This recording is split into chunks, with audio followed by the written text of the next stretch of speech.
And hello good people of the internet, it is I, Tommy Kelly, and this is, of course, Adventures in Woo Woo.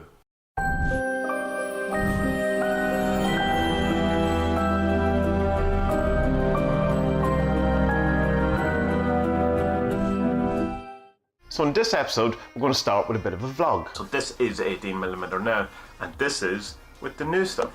And then in the main part of the show, I'm going to talk and give a bit of advice around living and surviving as an artist or other creative type person. Pay yourself first before you do anything else. And I have to say, that's, to me, I think that's terrible advice. In the magic section of the show, I'm going to talk about an idea called Magick Anchors, which should allow you to tap into your magical power at any point, whenever you want, using a trigger. How often in your life have you walked into a room and suddenly you're bombarded with a smell, and it immediately brings you back to a time in your childhood? And then at the end, if you're a patron level 2 or above, you get the extended version of the show, which is an extra 20 minutes or so about Liber Null by Peter Carroll, which is a foundational text of chaos magic. Pete Carroll, in the first, what page are we? 26 pages of this book, has completely disregarded astrology and now Buddhism. So, good for him.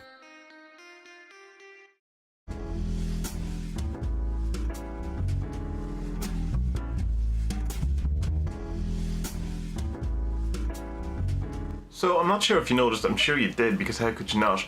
But because of the type of aspect ratio that I've been using on these shows, it's slightly smaller than 1080 by 1920. It's more a cinematic ratio. It's 818 by 1920. It just, what happens is that my face is very close to the screen, which is no fun for anyone, I assume. But the problem is that I don't have a lens that was wide enough to have it at, like, say, an arm's distance or whatever, and have a lot of distance behind me and that kind of thing, so it just ends up with a big face. But I got a new lens. I got a Tamron 10 to 24mm. Up until now, my widest angle that I could have was 18mm. So this is 18mm now, and this is with the new stuff. So this is 10. So as you can see, much better kind of space behind me. My huge head won't be so huge in frame, which is a bonus for everyone. So that's good. Always trying to up my game here, so hopefully this will, allow me to do a bit more stuff and will allow me to fill the frame with some nicer things other than my fat head.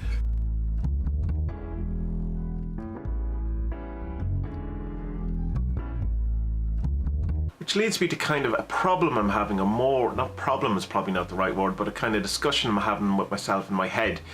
And that is the fact that because this is both visual and audio, I'm wondering if I'm kind of trying to do too much with it, where there's stuff that I can't do visually because it just doesn't work on a podcast, and then the stuff that I do visually that doesn't work on the podcast, and it's all get a bit of a mess. I try my best for balance, but then I'd be thinking maybe that's not the best approach. So one of the things I was thinking of, what if I just dropped the whole podcast element of it altogether? And part of me doesn't want to do that because I've been doing like a podcast for a long while. But there's another kind of technical reason why it might be good, because of the music licensing that you get. An awful lot of it is just for YouTube. So I'm kind of limited in what music and production stuff I can do because of that, because the license doesn't also extend to having stuff as a podcast. So even though the video is on YouTube, if you offer an audio version of that, and then you need a separate license, which is, it's just another kind of little annoyance, whatever, but it's a thing in my head at the moment.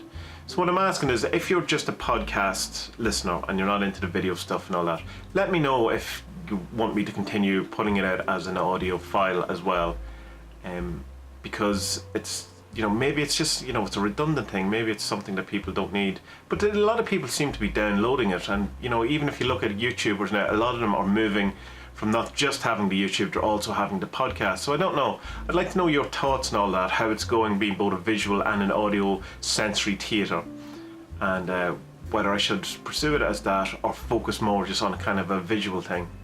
I don't want to give up the podcast totally either, because I do enjoy the kind of format of a podcast too, just the audio kind of thing, and if I want to leave myself open to having that in the future. So I don't know, it's kind of all these kind of thoughts, but I thought I'd just put it out there and see what you good people of the internet might have some feedback or some inspiration or some sort of ideas around that.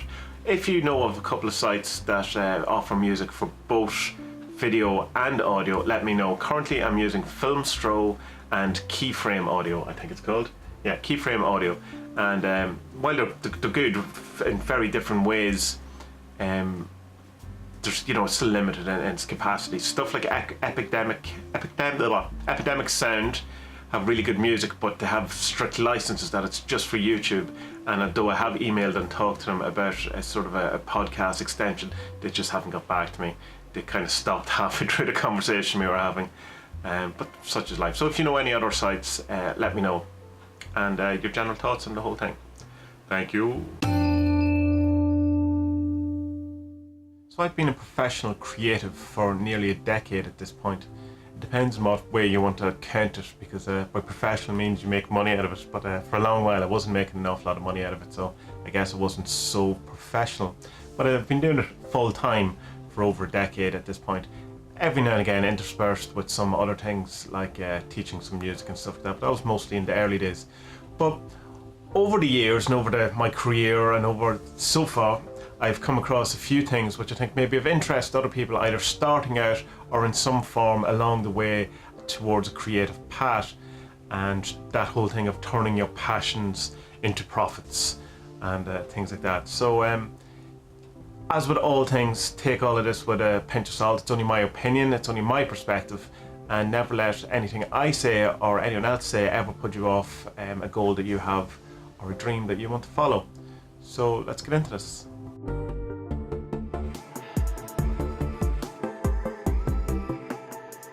First question you should really ask yourself when you're thinking about trying to turn your creative output into a job is, do I really want this?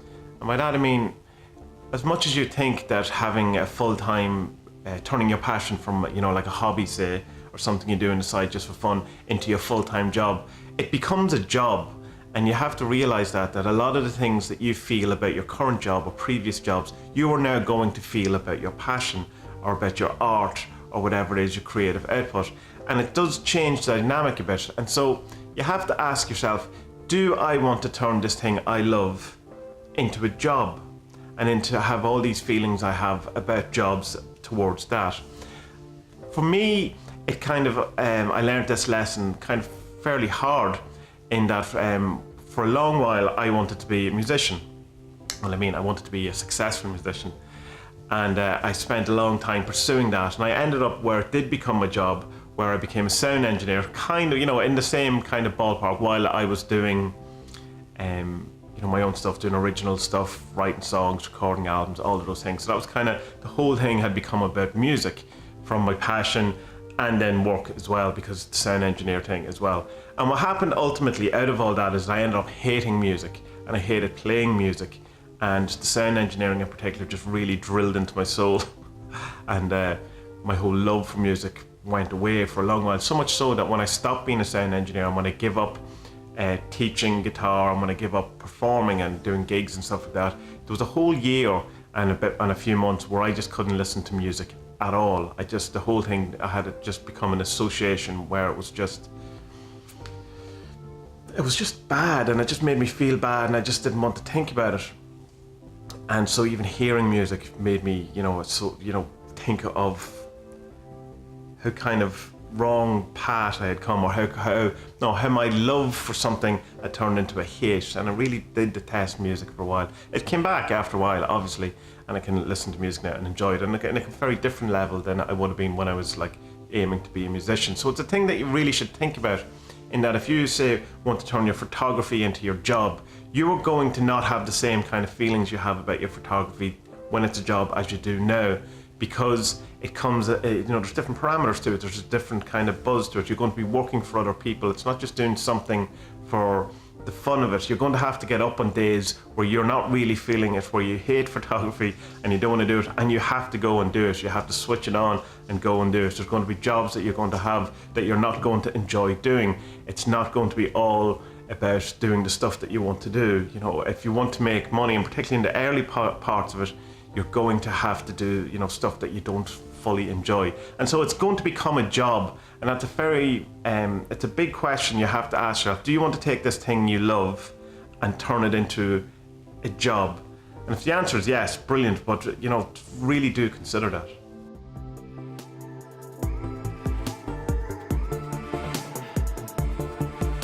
So the second thing I'd like you to consider is the whole idea of how do I make money as an artist? And I think that's kind of a wrong approach in many ways, particularly in the beginning.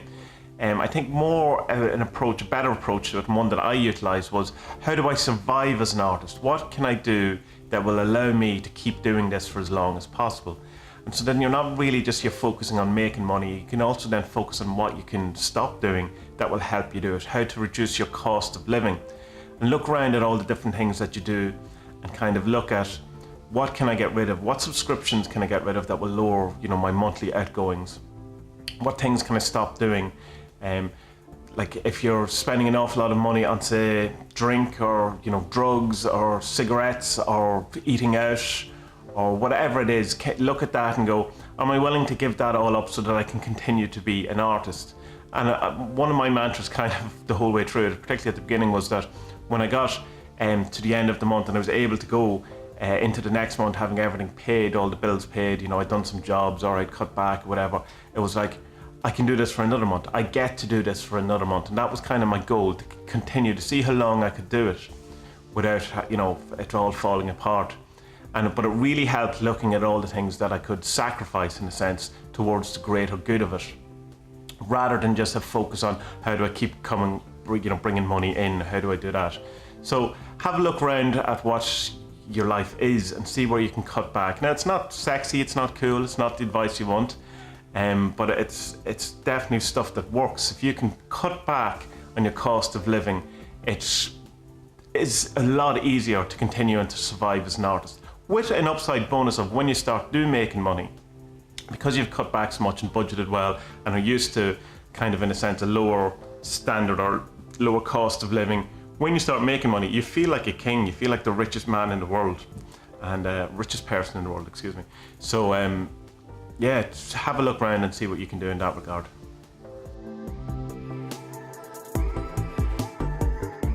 So this one directly follows on from the last point, and I've heard it said and read many times in different kind of personal development or success type books that, pay yourself first before you do anything else. And I have to say, that's, to me, I think that's terrible advice. What I advise and what I've always done is pay your bills first before you do anything else. Again, coming on to from the last point of being able to survive as an artist. Once you have the bills paid, then you've spent, that's another month where you can go in and continue to be as an artist. But if you don't do that, then you're going to be building up debt. It's going to be harder to sustain yourself. And the whole point of it, particularly in the early things, is to sustain your ability to remain as a creative person or as an artist. So pay your bills first, pay your rent first, pay your food bills, pay your electricity, pay your gas, all of these things before you pay for the holidays or you do whatever it is, these things, or before you pay yourself, before you go out and have a night out or a fancy meal or reward yourself. Get all of that paid first so that you're clear, and then any money that comes in after that, again, will make you feel like the richest person in the world because you've all of the stuff done. Same goes for tax. It's a horrible thing. You just have to do it. And there's an interesting thing that happened to me with tax, was that when I first became self-employed, and in Ireland, I don't know what it's like in other countries, you don't pay your tax until the end of the following year. So for last year, 2018, I don't have to officially pay the tax for that until like September, October of 2019.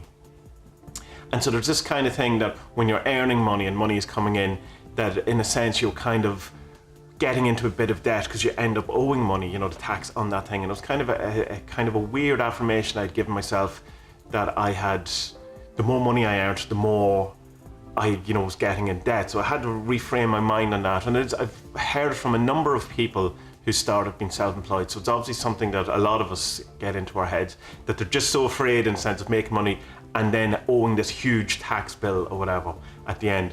So get that sorted, put away your tax money, work out roughly what your tax is in your country or your local area, and then put that away so that it's not a disaster then when your tax bill comes in.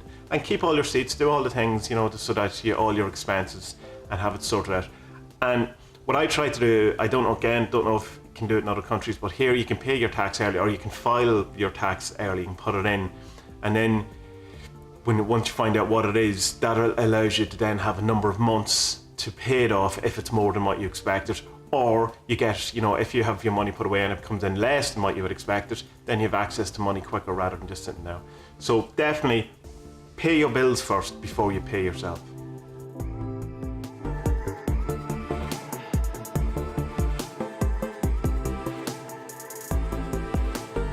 Huge mistake I see people do all the time is when they're trying to get the word out on their product or their art or the film or whatever it is that they're doing. And what they do is they join a load of forums or communities and just go in and kind of spam, I have a film out, or here's my photos or whatever. And that is instantly disliked for everyone around it. You know yourself if you're in a group, say a Facebook group, and then someone comes in and just immediately tries to sell you something. It's repulsive in a sense. You're repulsed by that kind of thing. So what I would advise to do is join communities as early as possible, forums, Facebook groups, Reddit, subreddits, all of these type of things, Discords, and get active in these communities. Have them that they're, if you're into art and they're art Reddits, if you're into photography, it's the photography subreddits or forums. And, participate in it and find out more and become part of the community. And then eventually, when you have something to sell or whatever, you are in a better position to talk about it because you've built up a community kind of spirit. There's nothing worse than someone coming into your forum or your message board and the very first thing they do is try to sell you something. I've seen it when I was admin of CMG, a lot of people used to do that.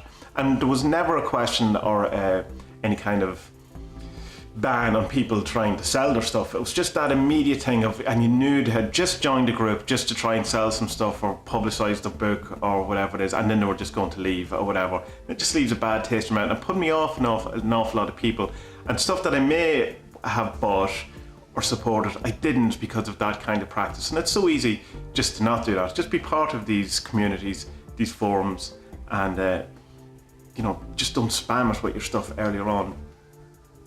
A great piece of advice, I think.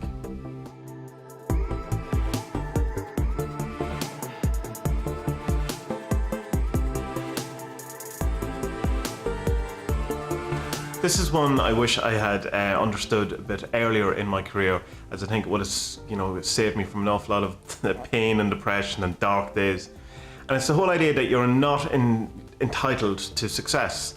And that not necessarily that whole thing of where to go, when you follow your passion, the weight of the universe comes behind you. And that's not necessarily true. And you can do all of the things right, and you can do your art, create your art, put your entire soul and everything into it, and no one will give a shit.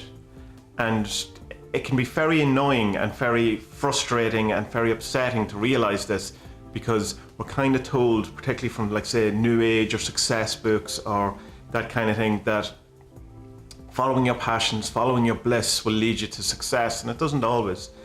And this thing, when we have an entitlement towards it, can leave us to really darkness when it doesn't happen. No one cares about your art. No one has, just because you do it and because you've created something wonderful from your perspective and you put all your hard work and you've done all the things, doesn't mean you're going to get anywhere or people are going to like it or any of those things. One of the worst things that ever happened to the world is this idea of build it and they will come, or the Wayne's World, book them and they will come, as it became after that. And the whole idea of that, if you follow your bliss, then the universe follows in and it'll all work out. And this is very big in New Age circles and stuff like that. And it's not always true. And when you turn up, having done, like I did with my graphic novel Dem, and I put all of my heart and soul into it, it's one of the most things I'm most proud of in the world, that I did this, and it was really an awful lot of effort and an awful lot of time and all of that, and I put it out into the world and expected the world to respond in kind to my, not necessarily my greatness, but to my effort. I've shown up, here's my shiny thing, here it is, and no one cared. Literally no one cared. Not true, a handful of people cared, of course, but not in the kind of, I thought this was going to, the universe would have my back and the momentum of the universe would carry me through to whatever kind of successful future I was hoping for. And then the kind of feeling of it not happening and realizing that no one cares about my art, it was kind of weird, because it put you in a position where you kind of feel sorry for yourself in a way, but there's also the realization of how entitled you were to feel that just because you've shown up, that you're entitled to success. And so if you can get into your head that just because you show up, just because you put in the hard work and the effort, is not guaranteeing you or entitling you to any sort of success. I think you'll be much better off mentally. That's not to say that you shouldn't put in the effort, you shouldn't do the things, of course, and it's realizing that an awful lot of this is the journey more than the destination and what you learn along the way, all of those kind of cliches, but it is true. And if you're solely relying on the light at the end of the tunnel to satisfy you from your creativity, from that point of view, if that's what you're looking for, then a lot of the time you will probably be let down.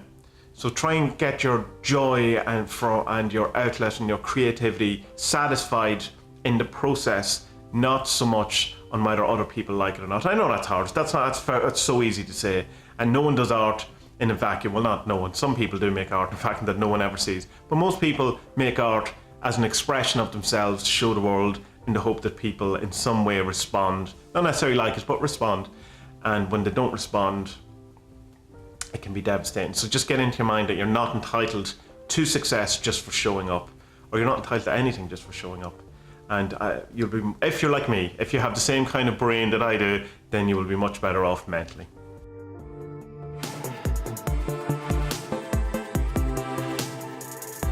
This is another one that I wish I'd learned earlier on in my life. And it's kind of this idea of that while it's good to have a vision and a plan and a kind of a way forward for yourself, you know, how you see it and all that, to not hold on so tightly onto that, because in that kind of way you can be limiting yourself or holding yourself back. For instance, with me, for a long while, all I wanted to do was write comics and draw comics, and that was how I wanted to express myself, and that's how I thought would be the best way for me to express myself. And I found, you know, a lot of satisfaction in that, but ultimately wasn't satisfied because of that whole thing I talked about, the entitlement of, you know, and not getting the reward that I felt for showing up and doing those things. And it kind of held me back because I was kind of going, well, this is what I see as art, and that's going nowhere. And so that's just a failure, the whole thing. And then I kind of pulled back from that and just went into a more kind of less resistance way, or less kind of steadfast way of looking at it. And goes, well, what other art can I do? Well, how can I express myself in other ways that aren't necessarily just comics? And from that, the 40 Servants came and all that came after.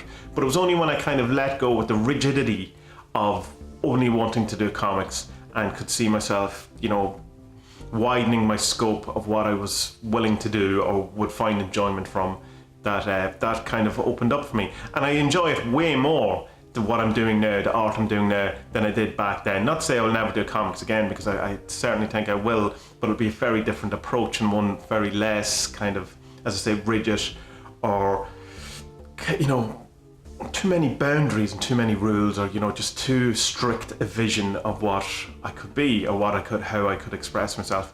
So while it's great and always is to have a vision, have a roadmap, or have something, how you want to express yourself and what way you want to express yourself, don't close the door to other things. Don't be so steadfast and rigid in your plan or in your goal that you miss the opportunity of expressing yourself in ways that, from your perspective right now, you don't even know are a much better and more satisfying way of expressing yourself.